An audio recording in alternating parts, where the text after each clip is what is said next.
It has been 80 years since Adolf Hitler was a factor in an American presidential election, and now Hitler is back, with Donald Trump quoted praising Adolf Hitler, saying Adolf Hitler did some good things. Donald Trump has not said what those good things are.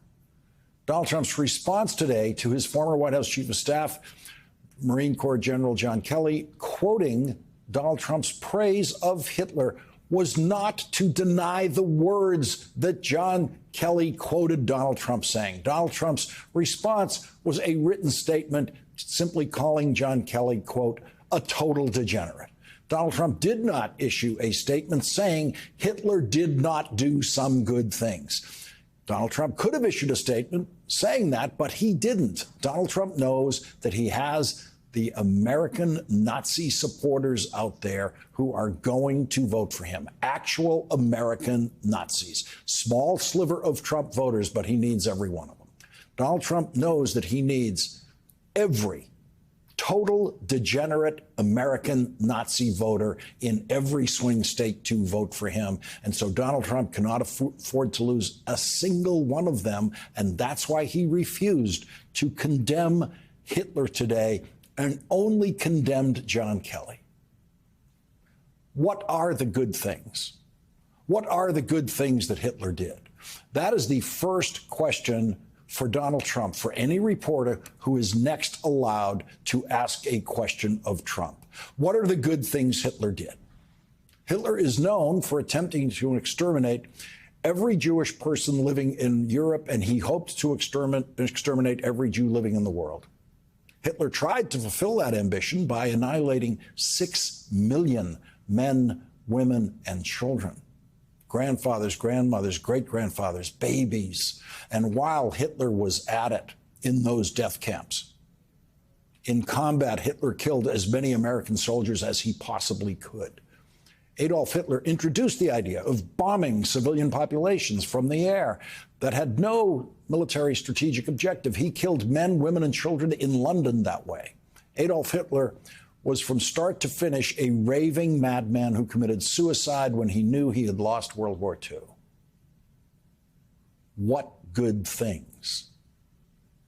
What would you say when he said to you that Hitler did a lot of good things? Well, I tell him that. I said, if you, first of all, you should never say that. But if you knew what Hitler was all about from the beginning to the end, everything he did was in support of his racist, fascist life, philosophy, so that nothing he did you could argue was good. The next reporter to ask Donald Trump a question must ask him, what good things did Hitler do? Reporters must also ask Donald Trump what bad things Hitler did.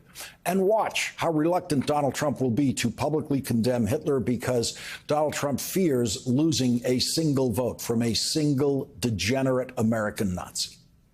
Donald Trump has been quoted by multiple sources saying he wished he had Hitler's generals. Jeffrey Goldberg reported more of Donald Trump's praise of Hitler and his generals in a piece in The Atlantic yesterday under the headline, Trump, I need the kind of generals that Hitler had. Hitler's generals were murderous anti-Semites who were also the worst generals fighting World War II in Europe. Hitler's generals were wrong about how to fight the war, and they lost every major battle against the great American generals who Donald Trump dishonors with his perverse anti-Semitic praise of Hitler and Hitler's generals.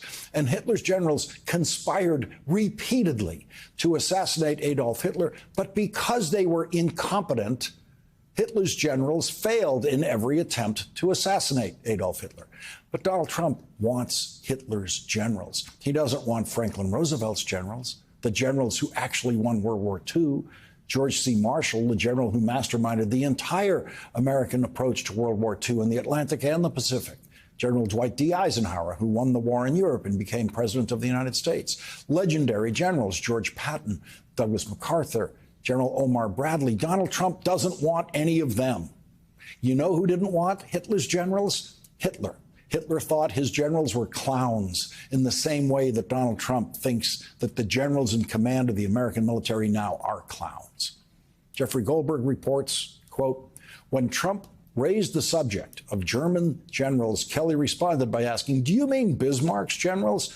He went on, I mean, I knew he didn't know who Bismarck was or about the Franco-Prussian War. I said, do you mean the Kaiser's generals? Surely you can't mean Hitler's generals. And he said, yeah, Hitler's generals. Donald Trump comes from a German family who changed their name from Drumpf to Americanize the sound of that name. But Donald Drumpf cannot Americanize his admiration for Adolf Hitler and Adolf Hitler's generals. 80 years ago, Franklin Delano Roosevelt was running for re-election at the height of World War II in 1944. President Roosevelt and his Republican challenger, the governor of New York, Thomas Dewey, did not disagree about Adolf Hitler. They both knew that he was the most deadly and evil enemy the United States ever faced. 4 years earlier, after Hitler had started World War II, but the United States was not yet involved, in the 1940 presidential campaign, Franklin Delano Roosevelt and his Republican challenger did not disagree about the dangers of Adolf Hitler, who was already marching his way across Europe. Donald Trump is the only presidential nominee of a major party in the history of this country who has admired Adolf Hitler, the only one. The Vice President of the United States addressed Donald Trump's praise of Adolf Hitler and Adolf Hitler's generals today at the Vice President's residence in Washington. Yesterday, we learned that Donald Trump's former Chief of Staff, John Kelly, a retired four-star general, confirmed that while Donald Trump was president, he said he wanted generals like Adolf Hitler had. Donald Trump said that because he does not want a military that is loyal to the United States Constitution. He wants a military that is loyal to him. He wants a military who will be loyal to him personally, one that will obey his orders even when he tells them to break the law or abandon their oath to the Constitution of the United States. All of this is further evidence for the American people of who Donald Trump really is. This is a window into who Donald Trump really is, from the people who know him best, from the people who worked with him side by side in the Oval Office and in the Situation Room. So the bottom line is this. We know what Donald Trump wants. He wants unchecked power. The question in 13 days will be, what do the American people want? Thank you.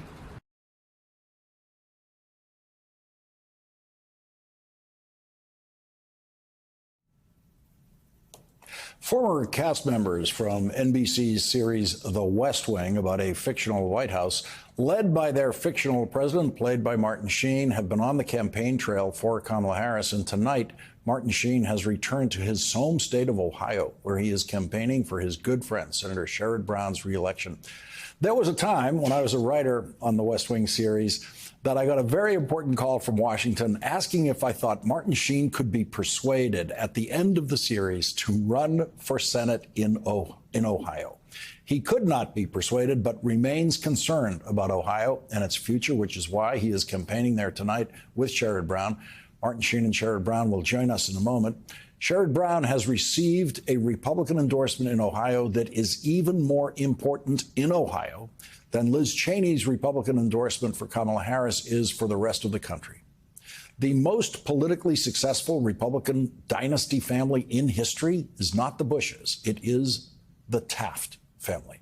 William Howard Taft served one term as president of the United States. The president's son, Robert Taft, became the Republican Senate Majority Leader from Ohio. Robert Taft's son, Robert Taft Jr., followed in his father's footsteps in the United States Senate, representing Ohio. Robert Taft III served 2 terms as Ohio's governor from 1999 to 2007. In the Dayton Daily News this week, Governor Taft wrote, I have always run for office under the banner of the Republican Party, am a conservative, and usually vote a straight Republican ticket. Although still a Republican, I will be making an exception this year in Ohio's U.S. Senate race by supporting Sherrod Brown.